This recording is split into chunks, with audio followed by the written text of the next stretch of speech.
मैं जवान विधवा औरत और एक बच्चे की माँ थी।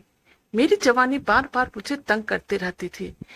दिन तो मैं किसी तरह काट लेती हूँ, लेकिन रात मुझसे काटे नहीं कटती थी। एक दिन मुझे एक नौजवान लड़का मिला, जो कि मुझसे काफी छोटा था। मैं उसके घर में काम करने के लिए जाने लगी और हर समय किसी न किसी बहाने से उसे अपने करीब लाने की कोशिश करती रहती थी। और फिर एक दिन वह मेरे बहुत करीब आ गया और हम दोनों ने शादी कर ली। लेकिन वो मुझसे ज्यादा मेरे बेटे पे ध्यान देता था और पढ़ाई करवाने के बहाने 2-3 घंटे तक उसके साथ कमरे में बंद रहता था। मेरा बेटा दिन पर दिन सूखते जा रहा था। मुझे शक हुआ और फिर एक दिन मैंने चुपके से उस कमरे में झांक कर देखा। मेरी तो होश उड़ गए और मेरे पैरों तले जमीन ही निकल गई, क्योंकि मेरा नाम काजल है और अभी मेरी उम्र 32 साल हो रही है। भरी जवानी में ही मेरे पति मुझे छोड़कर इस दुनिया से चले गए और अब मैं अपना जीवन अपने 12 साल के बेटे के साथ बिता रही हूँ। मेरी शादी 16 साल की उम्र में ही हो गई थी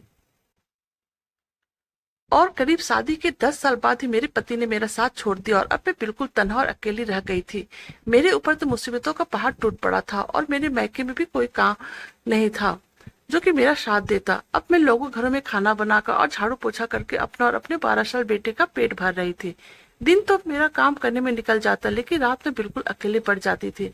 मैंने अपनी बेटी का दाखिला एक सरकारी स्कूल में करवा दिया था, क्योंकि वह पढ़ने में काफी होशियार था और अभी से ही अपने सपने देखने लगा थे कि बड़ा होकर एक अमीर और आदमी बनेगा, हमारी गरीबी को मिटाएगा। लेकिन उस वक्त मुझे नहीं पता था कि अब मेरी जिंदगी में कौन सा तूफान आने वाला है, वो बस इसलिए कि मुझे किसी मर्द के सहारे की जरूरत थी। कब तक मैं यूं ही तनहा रात गुजारती। हर रात मानो मुझे बिस्तर पर काटने चुभते थे। बिना पति के जाने मैंने कैसे सालों बिता दिए थे, लेकिन अभी मेरी उम्र ही क्या थी। मेरी प्यास अधूरी ही रह गई थी। अगर कोई पुरुष का स्पर्श भी मुझे छू जाता तो मेरे शरीर में बिजली दौड़ने लगती थी और मेरा मन उसे पाने के लिए तड़पने लगता था। लेकिन मैं यह बात किसे बताती। कभी कभी तो मैं आधी रात को उठकर बाथरूम में नल के नीचे बैठ जाती थी, क्योंकि मेरा जिस्म उस वक्त मर्द का स्पर्श पाने के तड़पने लगता था और मुझे ऐसा लगने लगता था कि मैं कुछ तक कुंवारी हूँ। अब तो मुझसे रहा भी नहीं जा रहा था। एक बार मैं काम से वापस आ रही थी और रात काफी हो गई थी, क्योंकि आज मालिक के बेटे का बर्थडे पार्टी था, जिस कारण अधिक काम होने के कारण आज काफी रात हो गई थी। मैं जल्दी जल्दी अपने घर की ओर जा रही थी, क्योंकि घर पर मेरा 12 साल का बेटा अकेला था।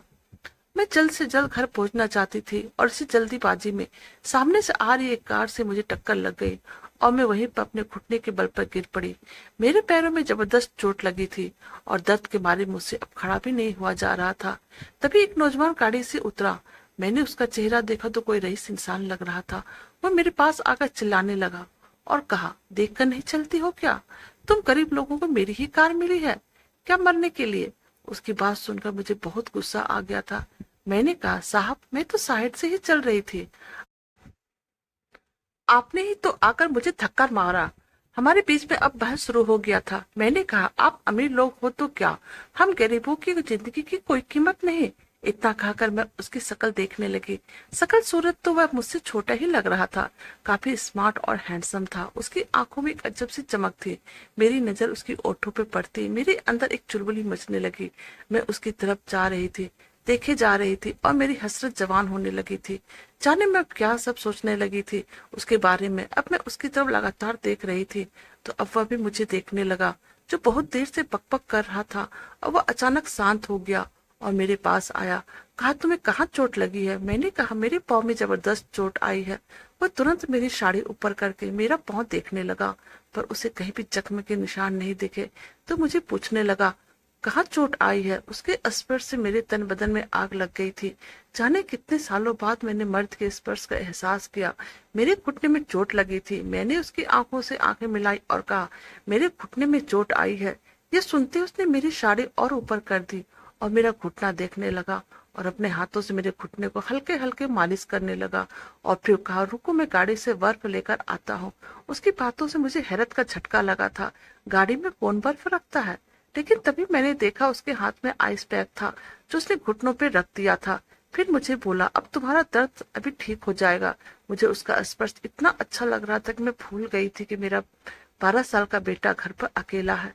जाने क्यों मुझे उसका साथ रहना बहुत ही अच्छा लग रहा था। हालांकि वह मुझसे उम्र में छोटा था, पर यह तो और भी अच्छी बात थी। पता नहीं मुझे क्या हो रहा था। मैं उसे कुछ भी ना कह पा रही थी। थोड़ी देर बाद जब मेरा दर्द कुछ कम हुआ तो मैंने कहा, मुझे घर जाना है, मेरा बेटा मेरा इंतजार कर रहा है। वह हंस भरी नजरों से मेरी तरफ देखने लगा। फिर मुझसे कहा, तुम शादीशुदा हो? मैंने कहा, नहीं, मैं शादीशुदा थी, अब मैं विधवा हूँ और इस दुनिया में मेरा बस एक 12 साल का बेटा है और कोई नहीं है। मैं अपने काम से वापस आ रही थी। मेरे अलावा मेरा परिवार चलाने वाला कोई नहीं है। कहकर मैं उठने की कोशिश करने लगी तो वह मुझे सहारा देने लगा था, और जैसे उसने अपने कंधों का सहारा देकर मुझे खड़ा करने लगा, इससे तो मैं बिल्कुल मदहोश होने लगी थी। फिर उसने कहा, मेरी गाड़ी में बैठ जाओ, मैं तुम्हें घर छोड़ देता हूँ, तुम्हें तो काफी चोट लगी है, तुम अकेले नहीं जा पाओगी। उसकी आंखों में मेरे लिए हमदर्दी थी। अब वह हमदर्दी मेरे सारे गम भुलाने में मेरी मदद कर रहा था। 6 साल में मैंने पहली बार किसी के आंखों में अपने लिए हमदर्दी देखी थी। उसके शरीर से चिपके होने के कारण मेरा दिमाग बेकाबू होते जा रहा था और मुझे ऐसा लग रहा था कि मैं उससे इसी तरह चिपकी रहूं। अब उसने सहारा देकर मुझे अपनी महंगी कार में बैठाकर मुझे घर ले आया। मुझे किसी के सहारे के साथ घर के अंदर आता देख मेरा बेटा हरित भरी नजरों से मुझे देखने लगा और उस आदमी को भी देखने लगा। उस आदमी की नजर भी अब मेरे बेटे के ऊपर थी। वो कहने लगा, क्या यही तुम्हारा बेटा है? ये तो काफी हैंडसम है। मैं मुस्कुराकर बोली, हाँ, अब बड़ा हो रहा है और धीरे धीरे मर्द बन रहा है। मेरा बेटा पूछने लगा, माँ यह कौन है? मैंने कहा, मेरा एक्सीडेंट हो गया था, ये मेरी मदद कर रहा है। यह सुनकर मेरा बेटा काफी घबरा गया और कहा, माँ तुम ठीक तो हो ना? वह जल्दी से किचन चला गया और मेरे लिए पानी लेकर आया। मैंने पानी पिया और फिर मेरे बेटे ने पूछा, अंकल आपको पानी चाहिए क्या? उन्होंने कहा, हाँ। तो मेरा बेटा जल्दी से किचन चला गया और उसके लिए भी पानी ले आया, और जब पानी का गिलास देने लगा तो उस आदमी ने मेरे बेटे के हाथ से गिलास लेकर पानी पी लिया और फिर बड़े प्यार से उसके सिर पर हाथ फेर कर कहा, थैंक यू बेटा, तुम तो बड़े ही प्यारे बच्चे हो। और अब वो आदमी मेरे सामने बैठ गया और मुझसे पूछने लगा, तुम कहाँ पर काम करती हो? मैंने कहा, मैं लोगों घरों में झाड़ू पोछा और खाना बनाने का काम करती हूँ, पर अभी इस चोट के साथ मैं कैसे काम पर जाऊंगे? मुझसे तो ठीक से चला भी नहीं जा रहा है, वे लोग तो मेरी तनख्वाह काट लेंगे। उसने कहा, मेरा नाम प्रकाश है और मेरी वजह से तुम्हें इतना नुकसान पहुंचा है। मैं इस शहर में अकेला रहता हूँ। मेरे मम्मी पापा विदेश में रहते हैं। तुम चाहो तो मेरे घर पे काम कर सकती हो। अभी तुम्हारी जितनी तनख्वाह है मैं तुम्हें उससे ज्यादा दूंगा, बस तुम मेरा घर संभाल लेना। उसकी बातें सुनने के बाद मैंने काफी राहत की सांस ली थी। उसने मुझे महीने की 20,000 का ऑफर किया, जो कि मेरे लिए बहुत बड़ी रकम थी, पर यह इकलौती वजह नहीं थी। मैंने काम के लिए इसलिए हाँ कही थी क्योंकि मुझे प्रकाश पसंद आ गया था। मैं उसकी ओर से अपनी आंखें हटा नहीं पा रही थी। जाने कितने सालों बाद एक मर्द मेरे इतने करीब आया था और मैं ये मौका छोड़ना नहीं चाहती थी। मैंने काम के लिए हाँ कर दिया तो प्रकाश ने मुझे अपना एड्रेस बता दिया था। कहा, जब तक तुम्हारे पैर का दर्द ठीक नहीं हो जाता तुम और तुम्हारा बेटा मेरे घर पर ही चल के रहो, मैं तुम्हारी देखभाल करूंगा। ठीक हो जाने के बाद से ही तो अपना काम शुरू करना। मैंने एक बैग में अपने अपने बेटे का सारा सामान किताब रख ली और अब हम दोनों को अपने बंगले में लेकर आ गया। मैं और मेरा बेटा बिल्कुल मस्ती में रहते थे। उसका घर बिल्कुल महल जैसा था। जब मैं पहली बार उसके घर को देखा तो मुझे हैरत का ठिकाना न रहा। उसने हम माँ बेटों को रहने के लिए एक कमरा दे दिया था और अब मैं अधिक से अधिक कोशिश करने लगी थी कि कैसे मैं प्रकाश के करीब रहूं। वह रोज मेरे कमरे में आता और मेरी साड़ी को घुटने तक उठाकर उस पर दवाई लगाता था और उसके छूने मात्र से ही मैं मतवाली हो जाती थी। मुझे ऐसा लगता था कि कब मैं उसकी बाहों में समा जाऊं, वो मुझे जी भर कर प्यार करे। अब मैं उसके सामने और भी सज संवर कर रहती थी। अच्छा खाना पीना और आराम मिलने के कारण मेरा चेहरा अब और भी चमकने लगा था और जवान तो मैं थी ही। जब जब मैं प्रकाश को देखती थी मेरी जवानी मेरे जिस्म में एक अलग ही रंग भरने लगती थी। वह मेरे बेटे से भी बहुत ही प्यार करता था। बहुत जल्दी मुझे पता चल गया वह मुझसे 5 साल का छोटा है। यह जानकर मुझे बहुत ही जोरों का झटका लगा था, लेकिन फिर मैंने अपने आप को समझा लिया कि कौन वो मुझसे शादी करने वाला है, कहाँ मैं हूँ और कहाँ वो है। यह रईस आदमी मुझसे शादी क्यों करेगा? यह देखने में भी सुंदर है और काफी अमीर भी है। इसके आगे पीछे तो लड़कियों की लाइन लगी रहती होगी। फिर मैं यह सोचकर अपने दिल को समझा लेती थी, लेकिन मैं कितने अपने दिल को समझा लूं, वह मेरे ख्यालों से जाता ही नहीं था। और जब भी रात होती वह मुझे और भी याद आने लगता था। उसकी यादें अब मुझे तड़पाने लगी थी और फिर मैं आधी रात को उठकर उसके कमरे के आसपास मंडराने लगती थी और ख्याली पुलाव पकाने लगती थी। आराम मिलने के कारण मैं जल्दी ही ठीक हो गई और अब मैंने पूरे घर का काम संभाल लिया था। अब प्रकाश जब भी घर पर रहता था, मैं उसके सामने घर का सारा काम करती और घर का पोछा लगाने के समय मैं जानबूझकर अपनी साड़ी के पल्लू को बिल्कुल भी हटा देती थी। और जब कभी प्रकाश की नजर मुझ पर टिक जाती तो मैं मन ही मन बहुत ही मुस्कुराती थी। मेरे अंदर मेरे जज्बात उबलने लगते थे और मैं प्यार के समंदर में गोता लगाने लगती थी। जबकि मैं किचन में काम करती थी तो कोई न कोई बहाने उसे अपने पास बुलाने की कोशिश करती रहती थी।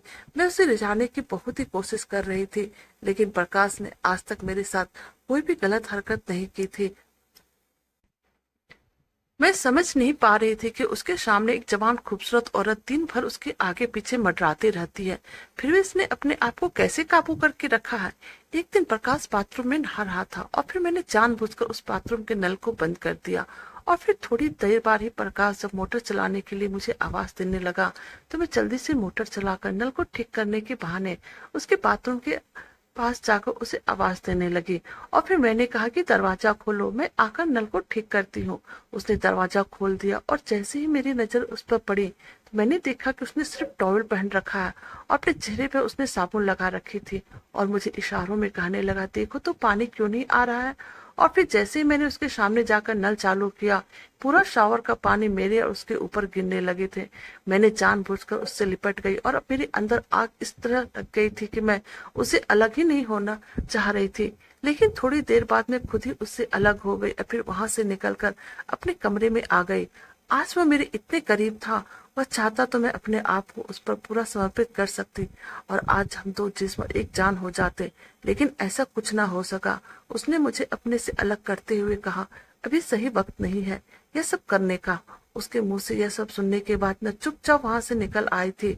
अब उसकी यह शराफत देखकर मुझे तो अंदर ही अंदर बहुत ही खुश हो रही थी कि भगवान ने मुझे एक बहुत ही अच्छा इंसान से मिलवाया है जो कि औरत की मजबूरी का फायदा नहीं उठाता है। अब मेरे दिल में उसके लिए और भी प्यार और जज्बात हिलोरे मारने लगा। अब मैं किसी भी कीमत पर जल्द से जल्द उसे हासिल करना चाहती थी और यह भी चाहती थी कि वह ही पहल करे। 3 महीने इसी तरह चलता रहा। मैं अपनी तरफ से पूरी कोशिश करती रही कि प्रकाश मुझे अपना ले, लेकिन मैंने उस पर यह जाहिर नहीं होने दिया कि मेरे दिल में क्या है। एक दिन मैं खाना बना रही थी, तभी प्रकाश किचन में आ गया और मुझे कहने लगा, मुझे तुमसे एक बात कहनी है। मेरा मन घबरा गया कि कहीं मुझे प्रकाश यहाँ से जाने के लिए ना बोल दे, क्योंकि उस दिन बाथरूम में जो हुआ था मुझे ऐसा लगने लगा था कि कहीं प्रकाश मुझसे गुस्सा ना हो गया हो। मैंने उससे कुछ नहीं कहा और उसकी तरफ हैरत भरी नजरों से देखने लगी। फिर उसने कहा, तुमने मेरे पूरे घर को संभाल लिया है और अब मैं चाहता हूँ कि तुम मुझे छोड़कर कभी नहीं जाओ। क्या तुम मुझसे शादी करोगी? मुझे तो अपने कानों पर यकीन नहीं हुआ। मेरे मन में तो लड्डू फूटने लगे, लेकिन फिर मैं सोचने लगी, यह तो मुझसे 5 साल छोटा है, इसके बावजूद मुझसे शादी करना चाहता है। फिर मैंने उससे कहा, लेकिन साहब मैं तो गरीब हूँ और मेरा एक 12 साल का बेटा भी है। मैं 6 साल से अकेली रह रही हूँ, आप मुझे इस तरह का सपना क्यों दिखा रहे हैं?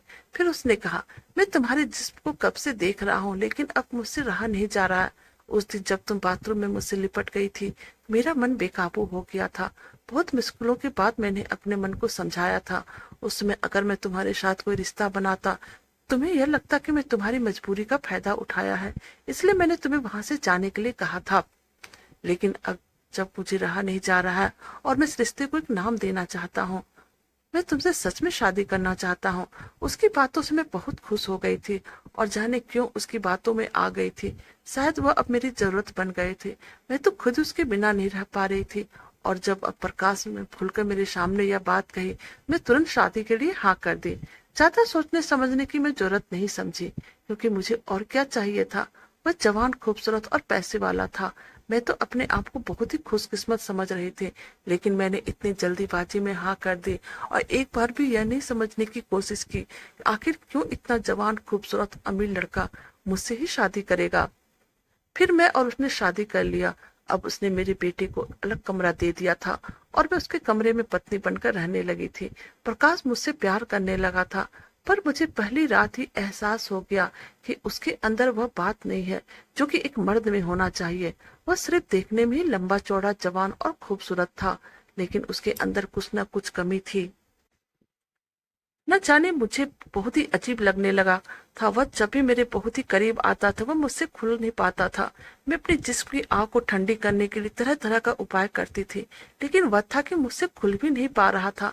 मैं छटपटाती रहती थी और वह कुछ ही देर में शांत होकर सो जाता था। मैंने उसके अंदर जो आग सोचकर शादी की थी वह आग मुझे नजर नहीं आती थी। वह तो बस एक ठंडा पानी था जो कि मेरे दिल को पर्दे को हटा नहीं पाया था। लेकिन मेरे साथ अच्छा यह हुआ था कि उसने मेरे बेटे को इंग्लिश मीडियम में डाल दिया था। मेरा बेटा पढ़ने में बहुत ही अच्छा था और अब मैं सोचने लगी कि इतने बड़े प्राइवेट स्कूल में पढ़ने के लिए जा रहा है, अब उसकी जिंदगी बन जाएगी। और अब प्रकाश खुद ही उसे ट्यूशन भी पढ़ाने लगा था और वह मुझे कहता था अगर अभी से इसकी पढ़ाई पे ध्यान नहीं दूंगा तो फिर ये कमजोर ही रह जाएगा और इसके नंबर कम आने लगेंगे, क्योंकि पहले ये सरकारी स्कूल में पढ़ाई करता था। प्रकाश शाम को खुद ही स्कूल में छोड़ आते थे और स्कूल से वापस उसे ड्राइवर लेकर आ जाता था, क्योंकि प्रकाश उस वक्त अपने ऑफिस में रहता था। शाम को घर वापस आने के बाद वह पढ़ाई कराने के बहाने मेरे बेटे को लेकर कमरे में बंद हो जाते और करीब 2-3 घंटे बाद उसे कमरे से निकालते। मैं उसका इंतजार करते रहती और फिर जब मेरे कमरे में आते तो काफी थका हुआ कहकर सो जाते थे। कभी कभी मेरे करीब जरूर आते थे, पर ज्यादातर वह मुझसे हाथ नहीं लगाते थे। जबकि शादी को बस 1 ही महीना हुआ था। मैं उसके पास जाती तो कहता मेरा मन नहीं है, पर मुझे ये समझ में नहीं आता था उसने मुझसे शादी क्यों की। अब मुझे ऐसा लगने लगा था शायद प्रकाश की जिंदगी में कोई और औरत है। वो बस मेरे बेटे का अच्छे से ख्याल रखने लगे थे। लेकिन मैंने गौर किया मेरा बेटा धीरे धीरे सूखते जा रहा था। आजकल वो मुझसे दूर ही दूर रहता और मेरे ऊपर गुस्सा भी करता।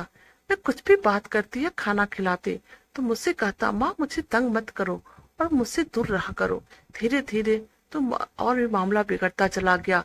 अब मेरा बेटा कहने लगा मुझे स्कूल नहीं जाना, जबकि बचपन से वह होशियार लड़का था। मैंने यह बात प्रकाश को कही। उसने कहा तुम उसे सरकारी स्कूल में भेजती थी, अब वह प्राइवेट स्कूल में जा रहा है। प्राइवेट स्कूल की पढ़ाई बहुत ही कठिन होती है, हो सकता है उसे समझने में दिक्कत होती होगी, इसलिए वह स्कूल नहीं जाना चाह रहा। लेकिन वह धीरे धीरे एडजस्ट हो जाएगा, तुम परेशान ना हो, मैं उसे रोज पढ़ा दिया करूंगा। पर वह पढ़ने में भी इनकार करता रहा। मेरे बेटे के चेहरे पर वो चमक नहीं थी जो मैं पहले हमेशा देखा करती थी। मुरझा तो मैं भी गई थी, क्योंकि पहले मैं पति के बिना प्यासी रहती थी और अब पति रहते हुए मैं प्यासी रहती थी। आखिर मेरे पति को दिक्कत क्या है, मुझे कुछ समझ में नहीं आ रहा था। एक रोज मुझे मौका मिल गया था। मेरे पति उस दिन टिफिन ले जाना भूल गए थे। मैं ड्राइवर से कहकर उस दिन उसके ऑफिस पहुंच गई। मुझे लगा था कि मेरे पति के ऑफिस में और भी जवान लड़कियां होगी, जिस वजह से वो मेरे करीब नहीं आना चाहते। लेकिन जैसे ही मैं ऑफिस के अंदर गई मेरी आंखें फटी की फटी रह गई। मैंने प्रकाश को खाना दिया तो मुझे देखकर बिल्कुल चौंक उठा। कहा तुम यहाँ पर क्या कर रही हो, तुम्हें किसने कहा दिया मेरे ऑफिस में कदम रखने को। उसके चेहरे पे घबराहट मुझे साफ नजर आने लगी थी। मैं भी अंदर ही अंदर बहुत ज्यादा घबराने लगी थी। मैंने कहा आप टिफिन छोड़कर आए थे, तो उसने कहा तुम ड्राइवर को दे देती। मैंने कहा मुझे काफी दिन हो गए थे घर से बाहर निकले हुए, इसी वजह से आई हूँ। यह कहते हुए मेरा चेहरा बिल्कुल उदास हो गया। प्रकाश ने कहा कोई बात नहीं, तुम्हें और श्याम को मैं घुमा लाऊंगा, उदास मत हो और ड्राइवर के साथ घर चली जाओ। वहां से निकलकर मैं कार पर आकर बैठ गई थी। उसके बाद मैंने राहत की सांस ली। मेरे पति के ऑफिस में तो कोई लड़की मुझे नजर ही नहीं आई थी, सारे यंग लड़के थे। मुझे एक भी बूढ़ा स्टाफ नजर नहीं आया था। मुझे लगा शायद ऐसे ही काम करते होंगे जहाँ औरतों की जरूरत नहीं है। इस बारे में मैंने प्रकाश से कोई सवाल नहीं किया था। मेरे मन में चैन था कि यहाँ कोई खूबसूरत लड़की नहीं है, कम से कम ऑफिस में मेरा पति मुझे धोखा नहीं दे रहा है। आज ऑफिस से आने के बाद प्रकाश मुझसे प्यार करने लगे थे, पर मुझे उसमें वह बात नहीं दिख रही थी जो कि एक जवान लड़के में होती है। मैं दिन भर दिन और ज्यादा परेशान होने लगी और अब मेरा बेटा भी गुमसुम रहने लगा था। वह बिल्कुल भी बातचीत नहीं करता था और न जाने कहाँ पर खोया रहता था। एक दिन मैं ड्राइवर को लेकर उसके स्कूल पहुंच गई। मुझे इसको स्कूल में बहुत ही डर लग रहा था, क्योंकि मैं बहुत ही कम पढ़ी लिखी थी और यह एक इंग्लिश मीडियम स्कूल था। फिर भी मैंने हिम्मत करके क्लास के टीचर के पास पहुंच गई। मैंने उसके क्लास टीचर से बात की तो मैडम ने काफी परेशानी जाहिर की। कहा कि आपका बेटा बहुत ही गुमसुम सा रहने लगा है, पढ़ाई में तो बिल्कुल भी ध्यान नहीं देता है। मैंने कहा मेरा बेटा का दिमाग बहुत ही तेज है, वो बहुत अच्छे नंबर से पास होता था। टीचर उसकी तारीफ करते नहीं थकते थे। फिर आखिर क्या हो गया? मैडम ने कहा आपने दूसरी शादी कर ली है, शायद यह बात उसके मन में कहीं बैठ गई हो। आपके घर का माहौल तो ठीक है ना? मैंने कहा। मेरे पति मेरे बेटे का बहुत ही अच्छे से ध्यान रखते हैं और खुद ही उसे पढ़ाते हैं, पर फिर भी मैं पता लगाती हूँ आखिर बात क्या है। मैं काफी टेंशन के साथ स्कूल से बाहर निकली थी। मैंने अपनी पत्नी को भी नहीं बताया था कि मैं स्कूल में मैडम से मिलने गई थी, वरना हो सकता था प्रकाश मुझ पर गुस्सा करते। लेकिन अब मैंने सोच लिया था सच्चाई तक पहुंच कर रहूंगी।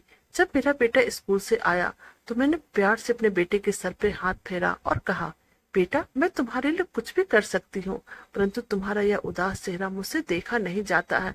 बताओ, क्या तुम उस घर पर जाकर रहना चाहोगे? उसने बस हाँ में सिर हिलाया और फिर वहां से उठकर अपने कमरे में चला गया। मैं सोचने लगी आखिर इसके साथ क्या हो रहा है।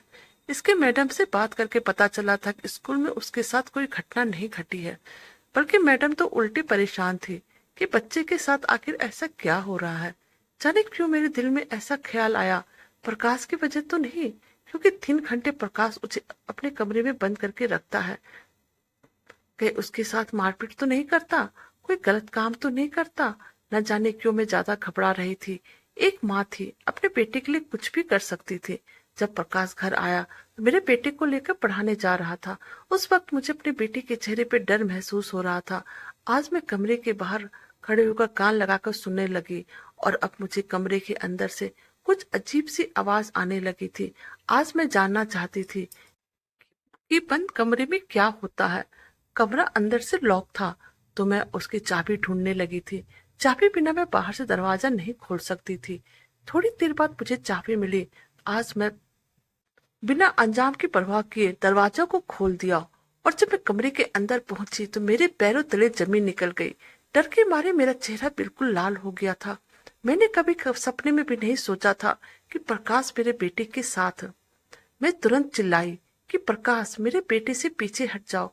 मुझे इतना गुस्सा आ गया कि सामने रखी कुर्सी को उठाकर मैंने प्रकाश के सिर पे दे मारे और अब मैंने जल्दी से अपने बेटे को उठाया और उसे खींच के कमरे से बाहर निकालकर बाहर से कुंडी लगा दी। प्रकाश दरवाजा पीटने लगा था। मैंने दरवाजा में बड़ा सा लॉक लगा दिया था और पुलिस को बुला लिया था। पुलिस को मैंने सारी बातें बता दी और फिर पुलिस अधिकारी प्रकाश को गिरफ्तार करके ले जा रहे थे। साथ ही वह मुझे और मेरे बेटे को भी बयान देने के लिए ले जा रहे थे। यह बहुत ही शर्मनाक हादसा था। मेरे बेटे ने अपना बचपन खो दिया था। अब प्रकाश पुलिस लॉकअप में था और मैं अपने बेटे को लेकर अपने पुराने घर वापस आ गई थी। मैं फिर से काम ढूंढने लगी थी। एक दिन प्रकाश के ऑफिस से उसका मैनेजर मेरे पास आया और मुझे कहने लगा, तुम यह केस वापस ले लो, इसके बदले में प्रकाश तुम्हें पैसे देने को तैयार है। मैं इतनी गरीब औरत थी कि मैं केस चला भी नहीं सकती थी, इसलिए मैंने समझौता करना ही सही समझा था। अब प्रकाश ने मुझे तलाक दे दिया और साथ में मुआवजे के तौर पर मुझे 10 लाख रुपए मिला था। मैंने अपनी जरूरत मिटाने के लिए अपने बेटे को नर्क में डाल दिया था। मुझे तो उसके दर्द का एहसास भी नहीं हुआ था। प्रकाश को औरत ने बल्कि मर्द पसंद थे और उसने मेरे बेटे का शोषण किया था। मेरे बेटे की खातिर उसने मुझसे शादी भी की थी। सोचा था कि मैं गरीब औरत हूँ, उसके खिलाफ कभी कुछ नहीं कहूंगी, पर हूं तो आखिर एक माँ, कब तक यह बर्दाश्त कर सकती। मेरे बेटे को सदमे से निकलने में बहुत वक्त लग गया था और अब मैं अपनी जिंदगी को तन्हाई में काटने लगी थी, परंतु अब मुझे शादी के नाम से ही नफरत हो गई थी। बाकी जिंदगी अपने बेटे के लिए ही गुजारना चाहती थी। चाहे लड़का हो या लड़की, हमें अपने बच्चों का ख्याल ध्यान रखना चाहिए कि उसके साथ किसी तरह का कोई शारीरिक शोषण ना हो। तो दोस्तों, कैसी लगी आपको हमारी यह कहानी? प्लीज हमें कमेंट कीजिएगा। अगर आप हमारे चैनल पर नए तो हमारे वीडियो को लाइक, सब्सक्राइब और शेयर कीजिएगा। Thank you.